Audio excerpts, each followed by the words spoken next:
Cordial saludo, tutora y compañeros.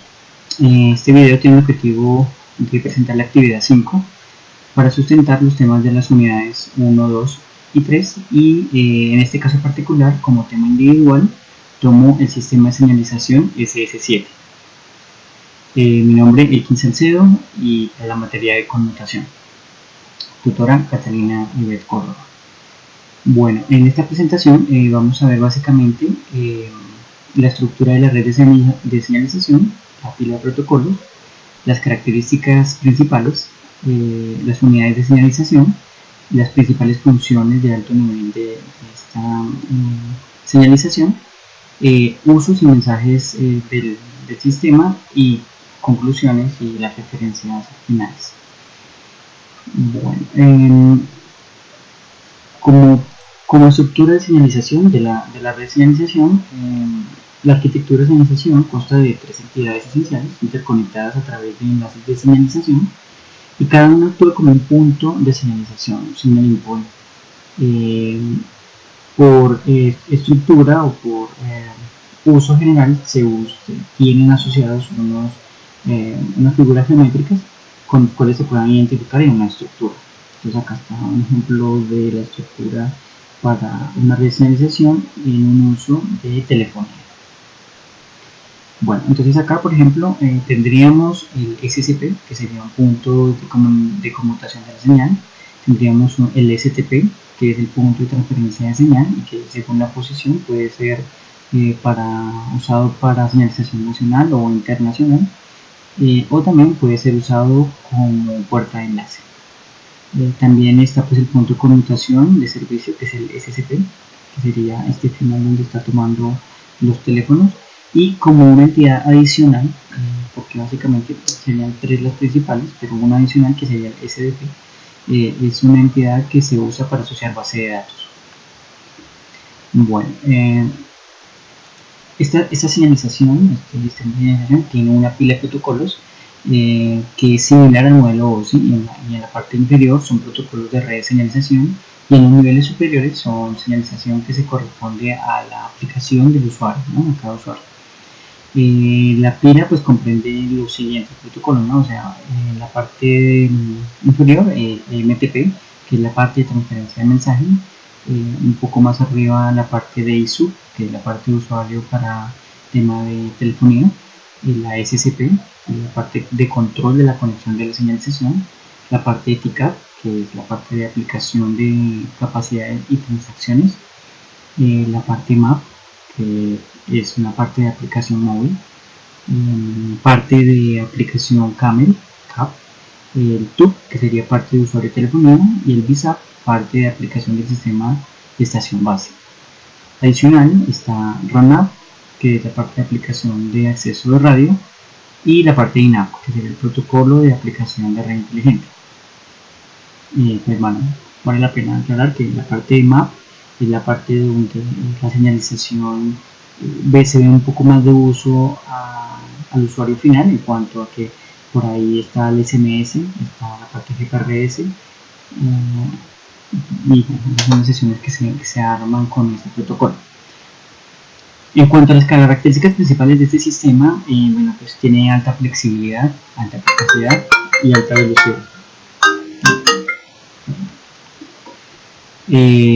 Alta velocidad, alta confiabilidad, economía, porque puede ser usado para un amplio rango de servicios de telecomunicaciones, y requiere menos hardware que otros sistemas. Flexibilidad, pues porque puede ser usado en distintos servicios de telecomunicaciones, y capacidad, alta capacidad, porque pues, un enlace de señalización pues aporta cientos de desbancadas. Vamos a ver por acá. En cuanto a velocidad, entonces, decíamos, se toma un segundo en establecer una llamada a través de varias centrales, ¿no? Eso es un avance bastante significativo en cuanto a los sistemas que se manejaban antes. En cuanto a las unidades de señalización, el flujo de mensajes de señalización que pasan por los canales, pues se denominan unidades de señalización, los cuales son bidireccionales, se transmiten en ambas direcciones, y a nivel SS7 existen tres tipos de unidades de señal.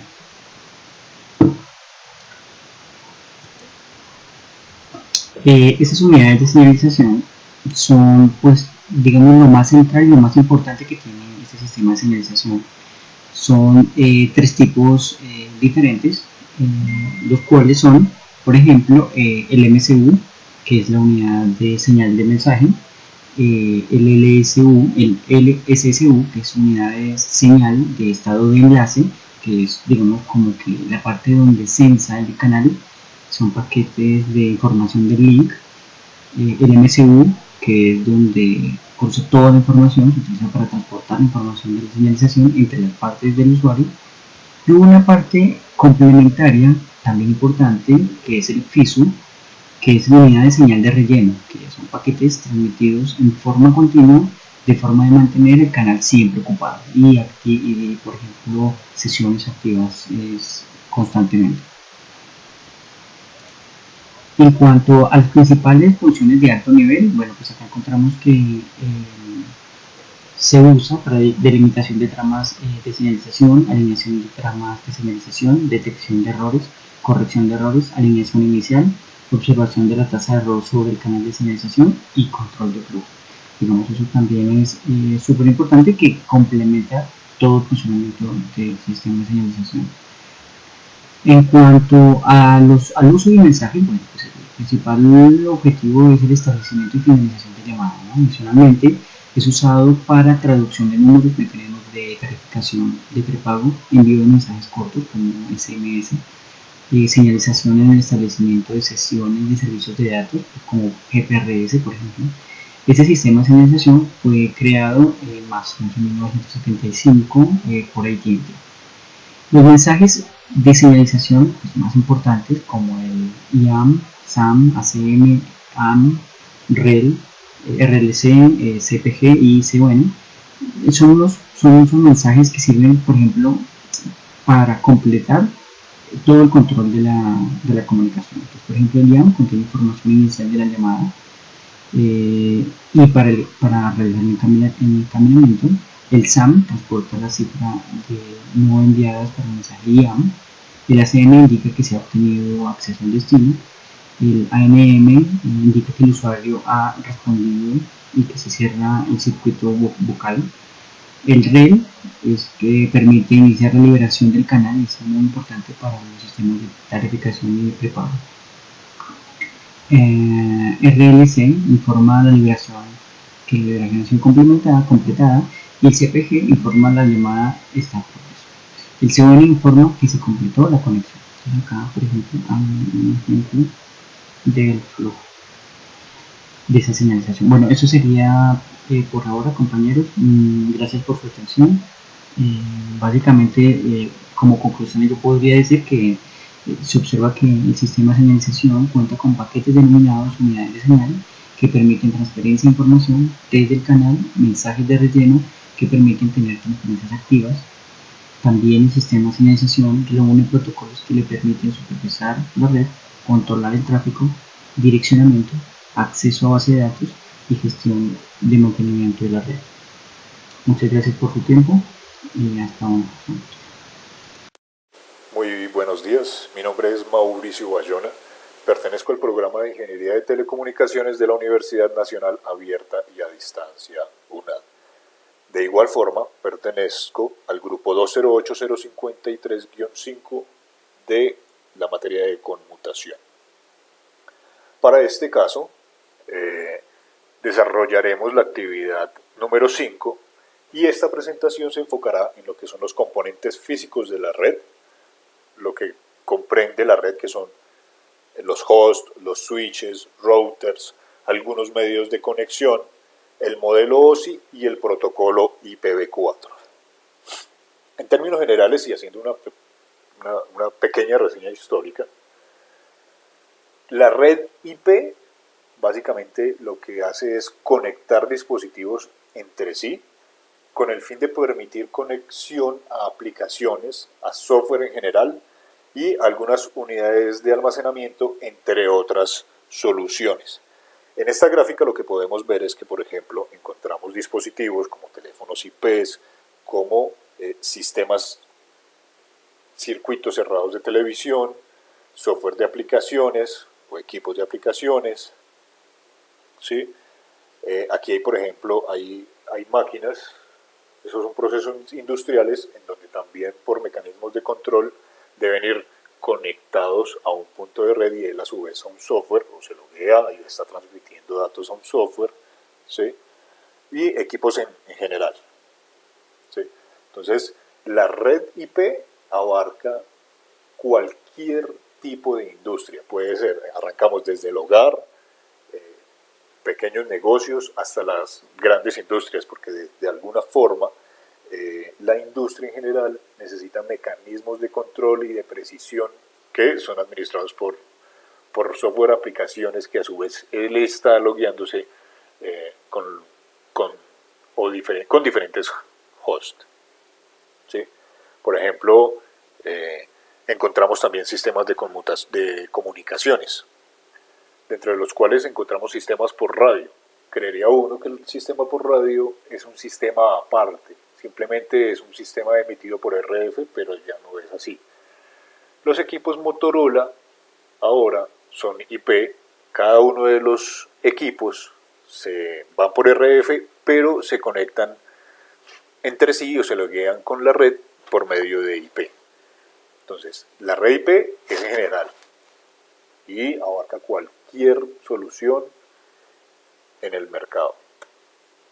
Ahora, algunos de los componentes de una red IP son los hosts, por ejemplo, y ellos básicamente son los computadores o demás dispositivos que se conectan a una red y que proveen y utilizan recursos de la misma. Normalmente los usuarios deben usar un host para acceder a la red y en general los dispositivos permiten transferencia de datos. Llámese transferencia de datos, voz, datos, video, ¿sí? Todo lo podemos resumir en datos. En esta imagen podemos ver que es de tipo árbol, ¿sí?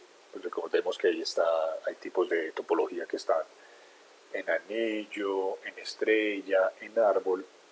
En esta ocasión es de tipo árbol y se representan los hosts gráficamente como los vemos acá, ¿sí? Transferencia de datos, ¿entre quiénes? Entre cada uno de estos dispositivos, ¿sí? En esta otra aplicación, de pronto es un poco más resumida, servidores y redes que interconectan dispositivos, información que para este caso está en una carpeta principal, ¿sí? Ahora, hay otro concepto que se está utilizando con mucha frecuencia ahora y es que son los sistemas o los servicios en cloud. ¿Cuál es la característica principal de él? Que no está en una red local. Necesitamos de los servicios y los hosts locales para poder acceder por medio de nuestro router y salir a la nube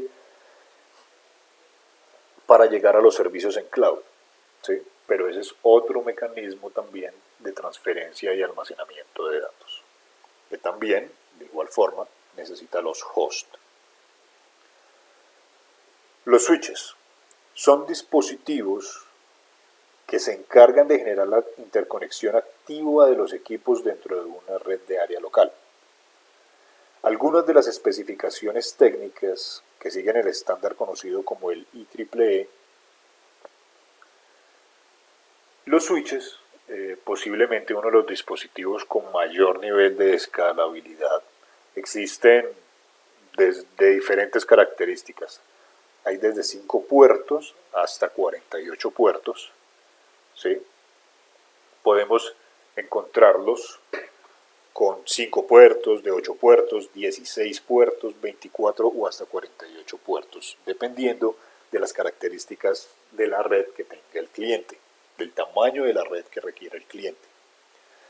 A su vez, digamos que la evolución tecnológica que han tenido los switches hacen referencia al qué tan administrables son y la velocidad de transferencia de los datos. Inicialmente, los switches o los hub, como se determinaban en su momento, tenían una capacidad de transferencia de datos de 10 megas. Evolucionaron a los switches con una velocidad de 100 megas, luego de 1000 megas Y hoy ya podemos encontrar algunos switches que son de 10 gigas. ¿Sí? Ahora, dentro de la topología de la red hay algo que tener en cuenta acá.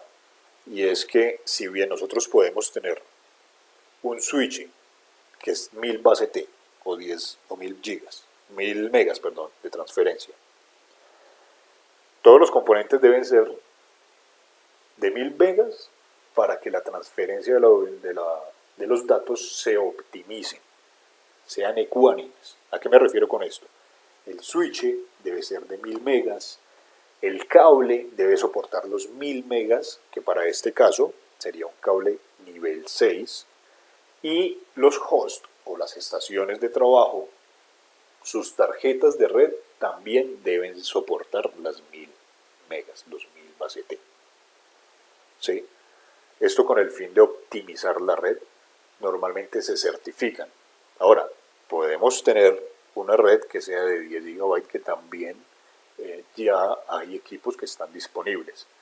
En cuanto al tendido horizontal o el cable que se requiere sería un categoría 7, que él soporta los 10 GB.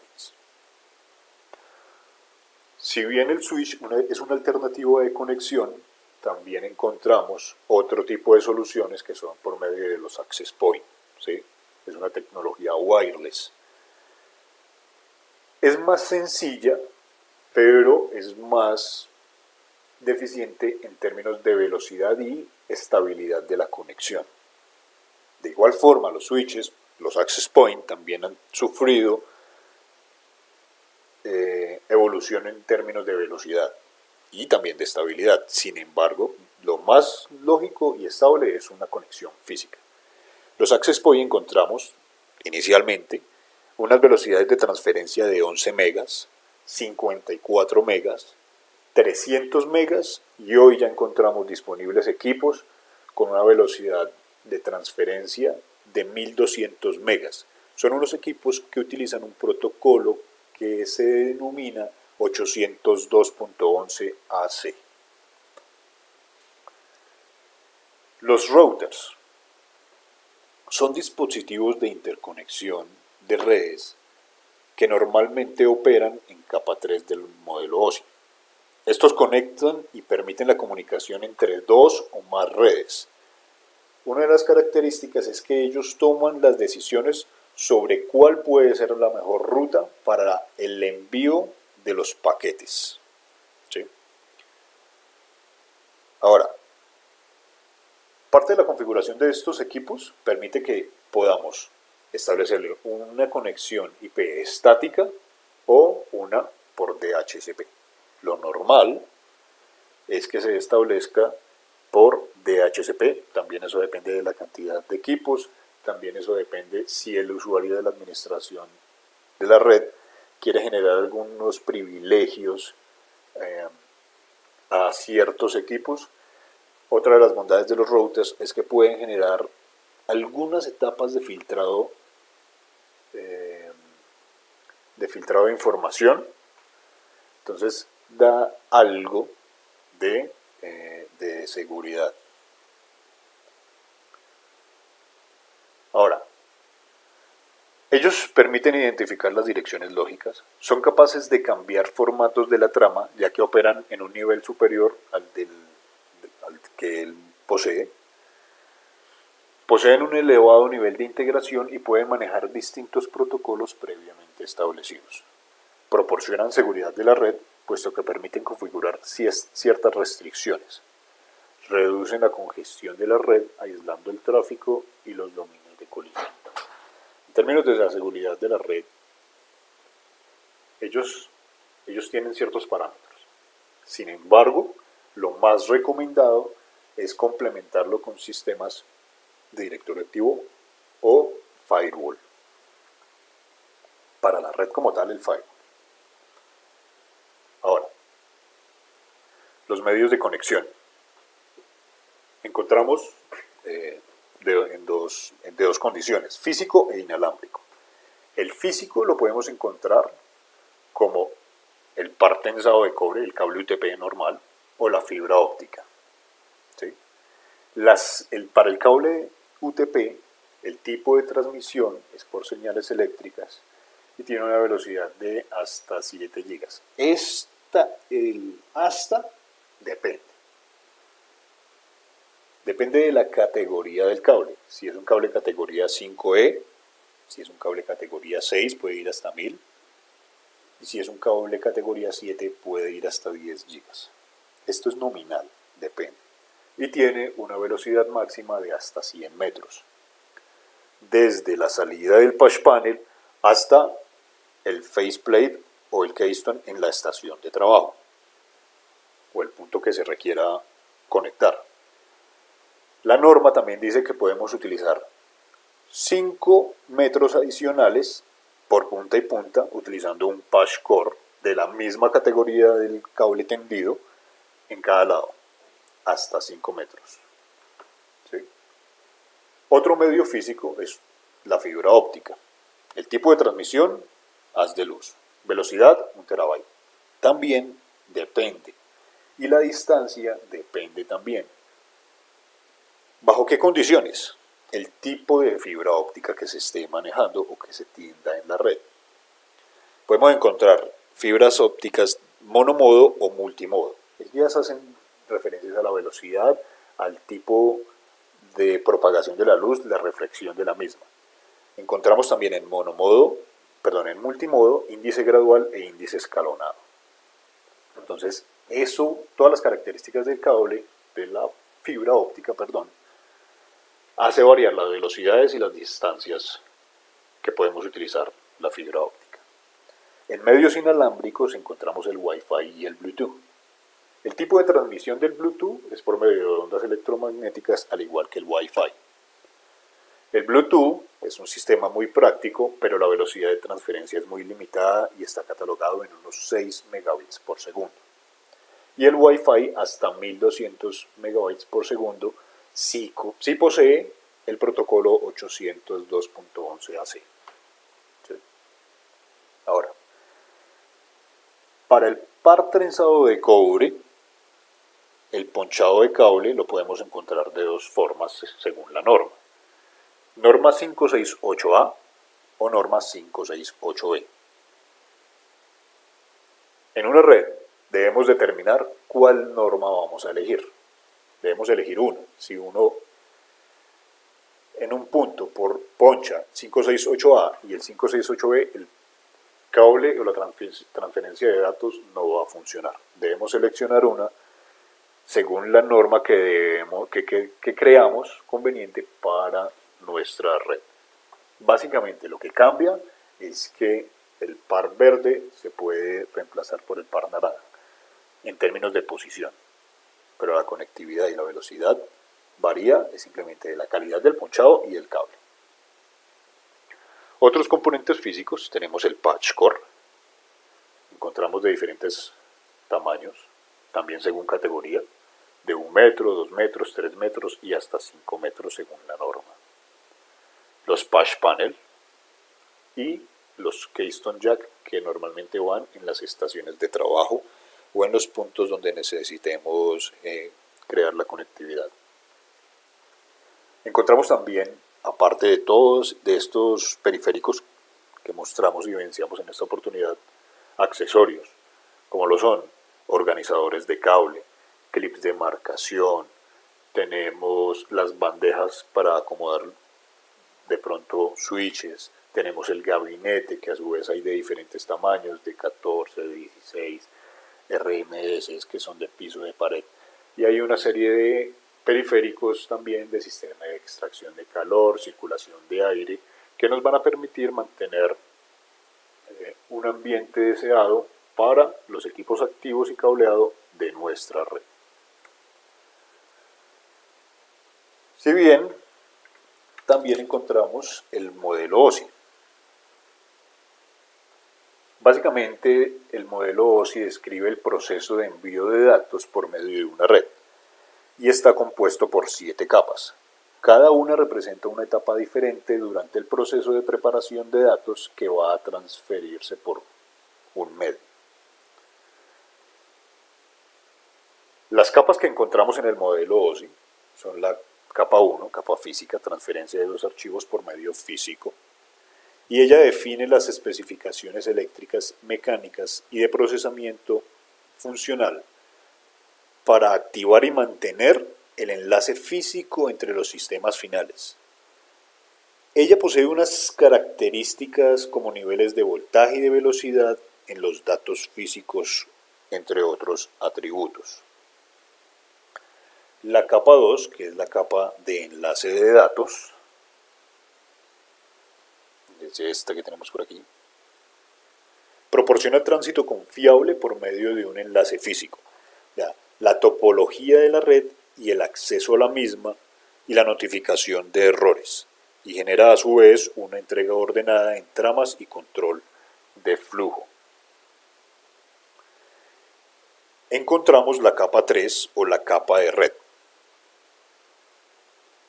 que proporciona conectividad y selección de ruta entre dos sistemas con disponibilidades de host, que pueden estar ubicadas incluso en redes geográficamente distintas. La capa 4, que es la capa de transporte, permite efectuar el transporte de datos desde el host de origen hasta el host de destino. La capa 5, que es la capa de conexión entre emisor y receptor, mantiene controlado el enlace establecido entre dos equipos y transfieren datos de cualquier índole. La capa 6 es la presentación. El objetivo de ella es encargarse de la representación de la información, de manera que aunque distintos equipos puedan tener diferentes representaciones internas de caracteres, los datos lleguen de manera reconocible. Y la capa 7 es la aplicación. Ella lo que permite es ofrecer a las aplicaciones la capacidad de acceder a los servidores de las demás capas y definir los protocolos que utilizan las aplicaciones para intercambiar datos, como son los emails, gestores de bases de datos, archivos FTP, etcétera, etcétera, etcétera. En términos de protocolo IPv4, este es un protocolo que permite identificar los diferentes dispositivos que se conectan a una red. Una red IPv4 contiene 32 bits, por lo que tenemos casi 4.300 millones de direcciones físicas, o sea, 4.300 millones de opciones para conectar dispositivos. Este es un segmento que utiliza rangos de direccionamiento IP privado, que son enrutables a través de Internet.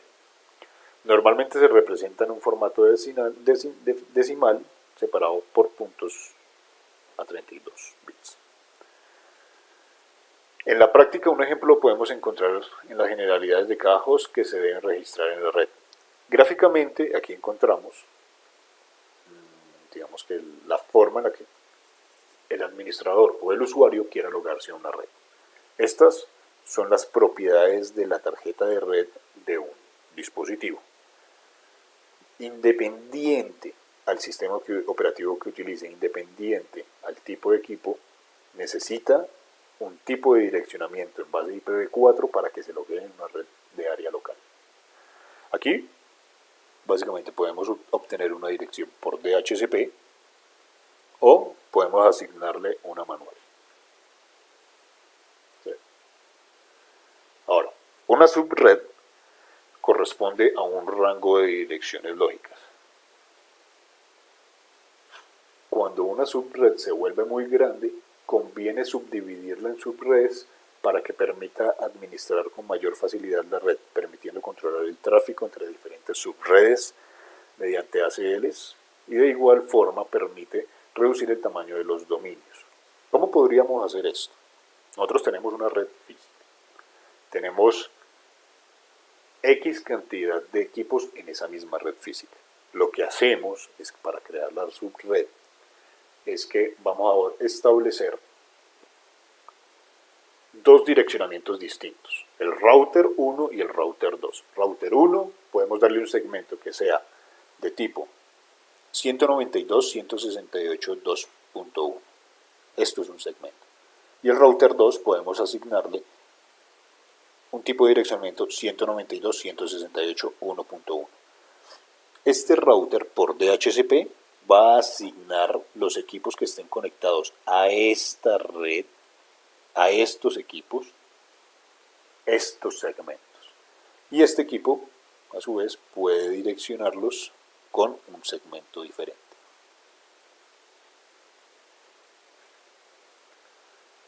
El subnetting es una técnica que permite a los administradores de la red utilizar los 32 bits disponibles en una red IP. La forma más efectiva y con cost limitados. ¿A qué hace referencia esto?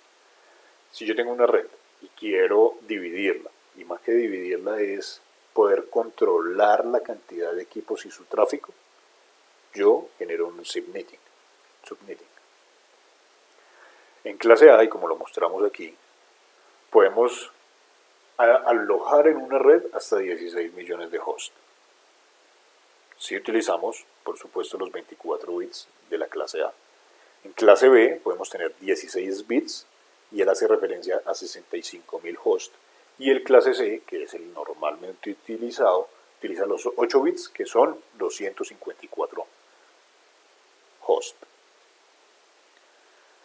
Con esto damos lo que son las generalidades de los componentes físicos de la red, ¿sí? El modelo OSI y el protocolo IPv4. Esta es una exposición dirigida a los compañeros y a la tutora Catarina Ibet de la materia de conmutación. Muchas gracias. Cordial saludo, mi nombre es John Castrillón Rojas, estudiante del curso Conmutación, grupo 2080535. A continuación les voy a hablar sobre las redes de conmutación de paquetes. Bueno, para contextualizar de dónde surge el concepto de conmutación de paquetes, vale la pena resaltar que existen diversas opciones de conexión que utilizan las empresas, conexiones WAN, a través de un proveedor de servicios, dependiendo de la tecnología existente o de la velocidad que se requiera, pues pueden variar esa infraestructura, y los costos también se pueden incrementar o pueden ser menores. Pero básicamente las conexiones WAN pueden ser conexiones públicas o privadas, obviamente a través de un proveedor de servicio, así como lo vemos en este diagrama. Las conexiones públicas pues son las que utilizamos a través de internet, principalmente para los hogares o para pequeñas o medianas empresas, cuando se requiere acceder a través de una conexión a internet hacia un sitio remoto, por ejemplo un trabajador a distancia. Se pueden utilizar diferentes tecnologías como son líneas de suscripción digital, cable, conexiones satelitales, que son estas mismas inalámbricas. Y hay que tener en cuenta que cuando se utiliza ese tipo de infraestructura es importante implementar seguridad, por eso es necesario la implementación de VPNs, ya que los datos van a viajar a través de esa infraestructura pública como lo es Internet. En el caso de la infraestructura privada, está dividida básicamente en redes privadas dedicadas o redes privadas conmutadas. Las redes privadas dedicadas son líneas arrendadas, es decir, infraestructura exclusiva dedicada para el cliente hacia otras sedes, hacia otras sucursales de su organización. Obviamente, pues estas líneas dedicadas son un poco más costosas. Dentro de las tecnologías utilizadas para esas líneas arrendadas, pues tenemos el T1 y el E1, como lo hemos visto a lo largo del curso, y pues varían en su ancho de banda. El T1 básicamente es utilizado para Norteamérica y Japón, y el E1 para el resto del mundo. En este curso pues nos hemos enfocado en las redes conmutadas, y se mencionó anteriormente las redes conmutadas por circuitos, que básicamente utilizan infraestructura PSTN, que son las redes de telefonía pública conmutada, y las redes digital de servicios integrados, que son las ICDN. En este video, pues básicamente voy a explicar la conmutación por paquetes, que utiliza diferentes protocolos y tecnologías como son Metro Ethernet, MPLS, FRAN Relay y ATM. Aquí mencionamos uno como lo es MPLS, que básicamente es en el que se centró el curso de conmutación por paquetes. En esta topología podemos observar en esa representación muchos dispositivos que pueden ser routers o diferentes switches de capa 3 que hacen parte de la infraestructura del proveedor de servicios y son los que nos facilita a los clientes poder enviar los datos. Entonces, básicamente aquí en el costado izquierdo tenemos un servidor que nos va a representar los datos de origen y otro servidor en el costado derecho donde vamos a representar a donde van a dirigirse los datos. Voy a dibujar o me va a permitir representar otros dos dispositivos, en este caso un PC y un teléfono IP,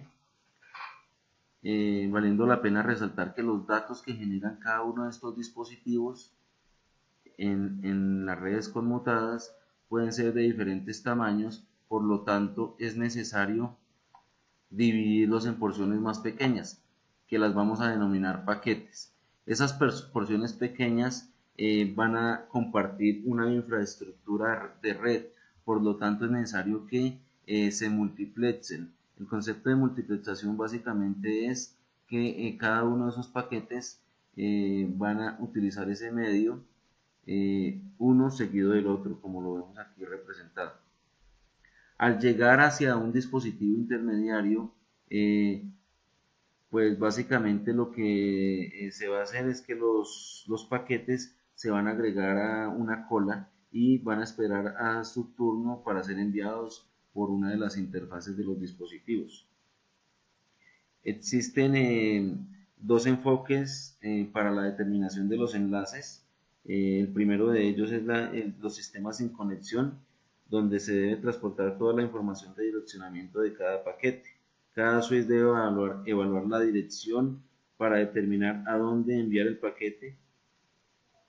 Por ejemplo, en el caso de las redes conectadas a Internet. Cuando la conexión es a Internet, pues se debe evaluar hacia qué dispositivo, basado por ejemplo en direccionamiento IP. Y hay otros sistemas que son orientados a la conexión, donde la red predetermina la ruta para que el paquete, y cada paquete solo tiene que transportar un identificador. Independiente del direccionamiento IP, ya trae un identificador que se agrega al encabezado de cada uno de los paquetes para poder llegar hacia su destino. Es importante también resaltar que pueden existir muchas rutas. Voy a dibujar aquí con la pluma otros caminos que pueden tomar los paquetes para llegar hacia el destino, ¿sí? Y lo importante es tener en cuenta que, a diferencia de la conmutación por circuitos, donde básicamente se sigue el mismo camino, aquí se pueden tomar diferentes caminos. Hay unos aspectos a resaltar, ya que esta conmutación por paquetes nos permite una convergencia, que es el uso de diferentes tipos de datos, es decir, podemos tener voz, video o datos generados por correo electrónico, cualquier tipo de aplicación, y van a utilizar esa misma infraestructura. Finalmente son unos y ceros, son bits que no los va a diferenciar los dispositivos intermedios por su aplicación, sino los va a identificar por su IP o por su número de identificador a nivel de capa 2. Finalmente, pues voy a mostrarles aquí un video representativo de cómo funciona.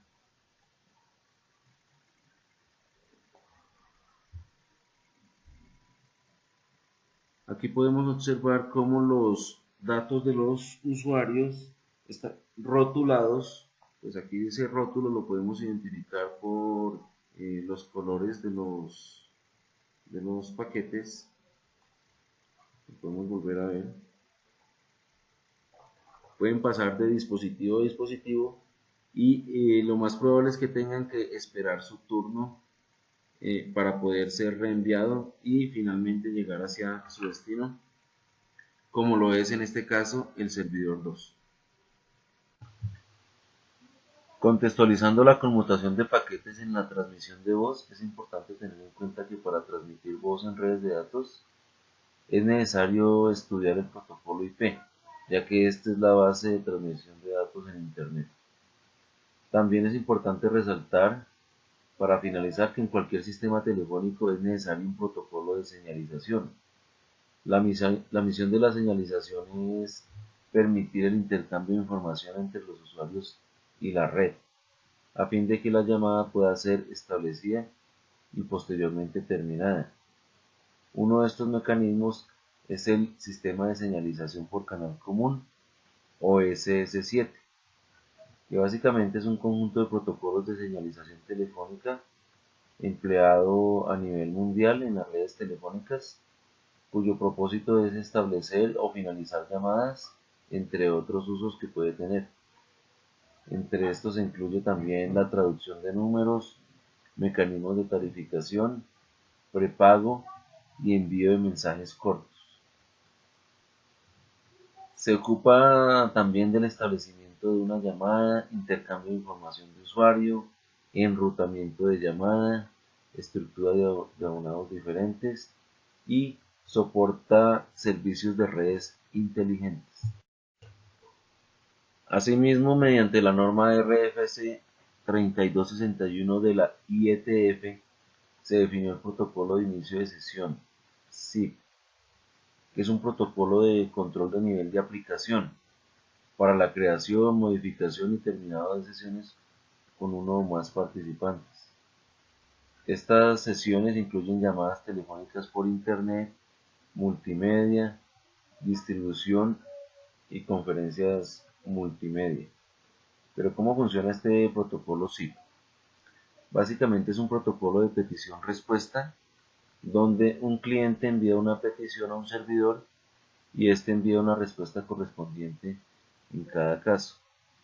En una llamada SIP, uno de los elementos que interviene, es decir, quien hace la llamada, tomaría el rol de cliente y quien la recibe podría funcionar como servidor. Esto es básicamente una comunicación entre pares y pueden cambiar ese rol según la fase de señalización. Tanto SIP como SS7 constan de diferentes mensajes para las diferentes fases de señalización. A continuación, veremos una tabla comparativa entre los mensajes de señalización SIP y SS7. En la parte izquierda pues tenemos la señalización SIP, donde podemos visualizar mensajes de señalización como register, cuyo propósito es dejar un registro acerca de la ubicación del usuario actual, información tal como la dirección IP y el puerto por el cual se ha realizado el registro de mensajes. Otro tipo de mensaje de señalización es el invite, indica que un cliente está siendo invitado a participar en una llamada. El ACK o acknowledge, que confirma la recepción del método. El byte, que es el tipo de mensajes utilizado para finalización de sesiones multimedia. Y cancel, utilizado para cancelar una sesión que definitivamente no se pudo establecer cuando el destinatario no ha confirmado una respuesta definitiva. Por otro lado, dentro de los mensajes de señalización SS7 existe el MTP3, que posee una dirección de punto de acceso que permite identificar a la capa superior, es decir, a las que interactúan con el usuario, como son TCAP o ISUT sobre el protocolo MTP3. Otro mensaje de señalización es el IAM, que contiene la información inicial de llamada para el encaminamiento. El ACM indica que se ha obtenido el acceso al destino. ANM indica que el usuario ha respondido y se cierra el circuito vocal. El REL permite iniciar la liberación del canal, es decir, la comunicación ya se cierra, queda libre ese canal para el uso de otros usuarios. El RLC informa que la liberación ha sido completada y el BLO permite el bloqueo del canal útil. Como pudimos observar en la tabla comparativa, el protocolo SIP permite la interacción entre cada uno de los dispositivos de una manera más simple que con SS7, lo cual se obtiene con distintos tipos de mensajes propietarios del protocolo. Finalmente, vamos a observar otra tabla comparativa acerca de los dos protocolos. Por un lado, el protocolo SIP versus SS7. SIP es usado en redes IP, mientras que SS7 es usado en redes de telefonía pública conmutada, PSTN. SIP es utilizado en la conmutación de paquetes, mientras que SS7 es utilizado en conmutación por circuito. SIP no utiliza ruta de señalización separada, mientras que SS7 utiliza un canal separado para la señalización. Esto es, en resumen, la conmutación por paquetes. Gracias por su atención. Buenas tardes, mi nombre es Andrés Reyes. En esta etapa final hablaremos sobre las redes MPLS y el manejo de su etiqueta.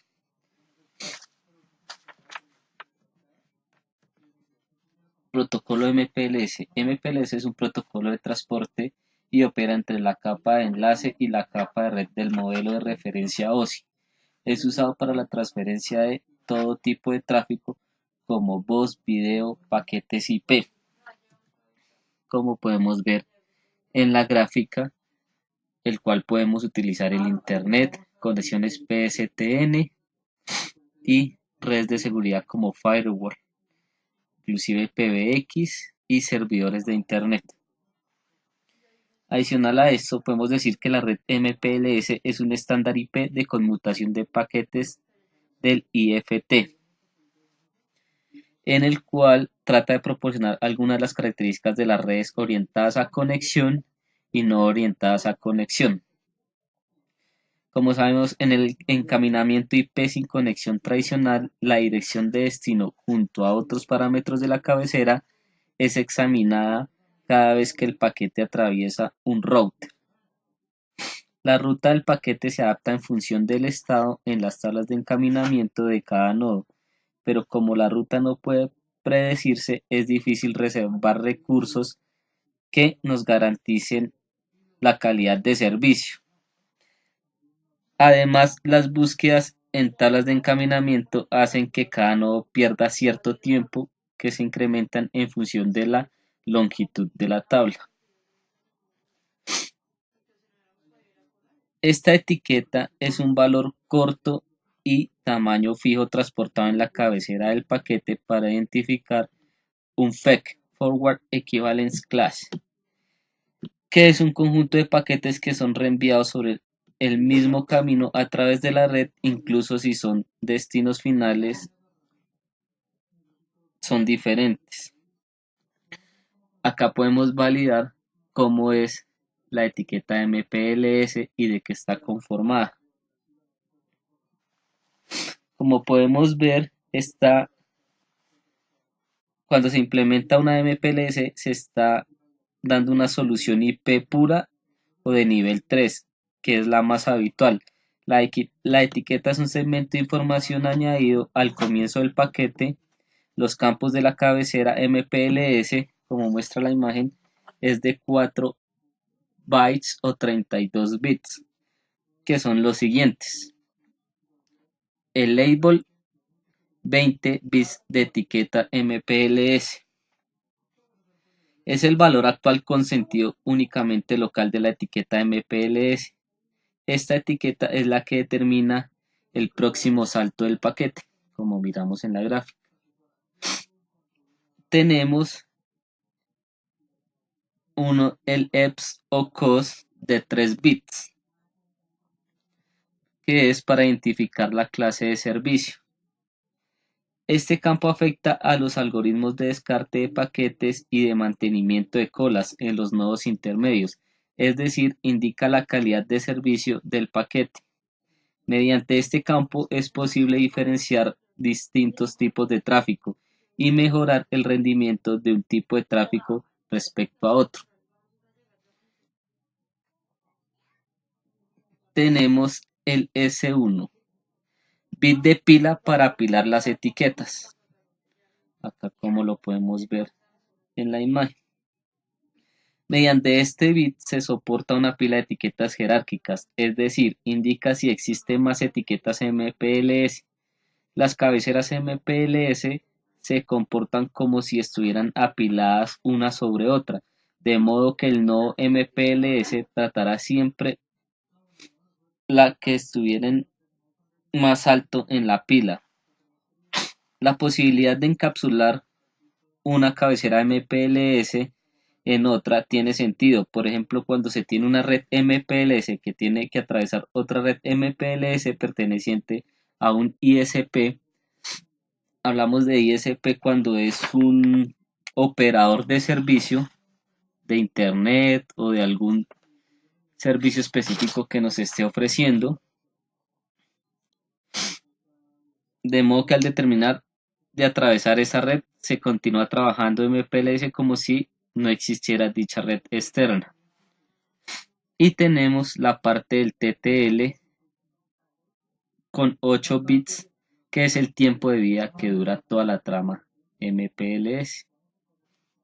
Donde podemos ver acá abajo que se encuentra el encabezado de capa 2, el encabezamiento MPLS y por último el paquete IP.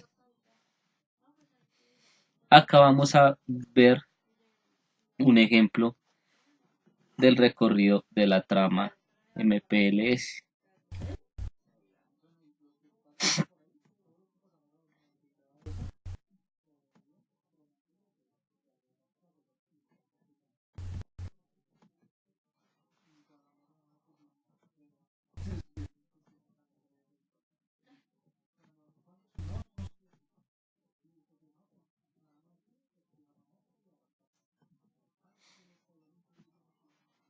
VPN o red privada virtual es un tipo de tecnología que permite extender de forma segura las redes locales LAN a través de una red pública de Internet.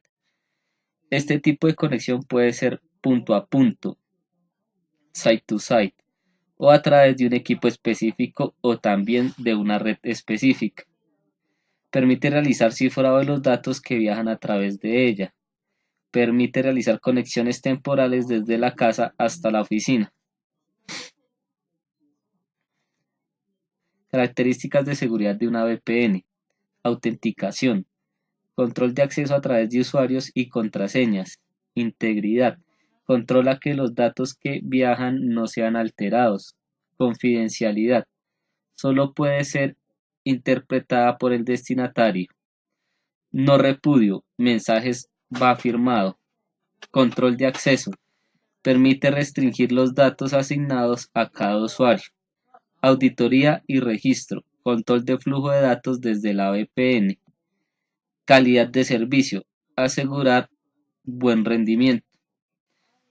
Tenemos varios tipos de VPNs donde encontramos VPN de acceso remoto, VPN de punto a punto, VPN de túnel o VPN over LAN, como nos muestra la gráfica.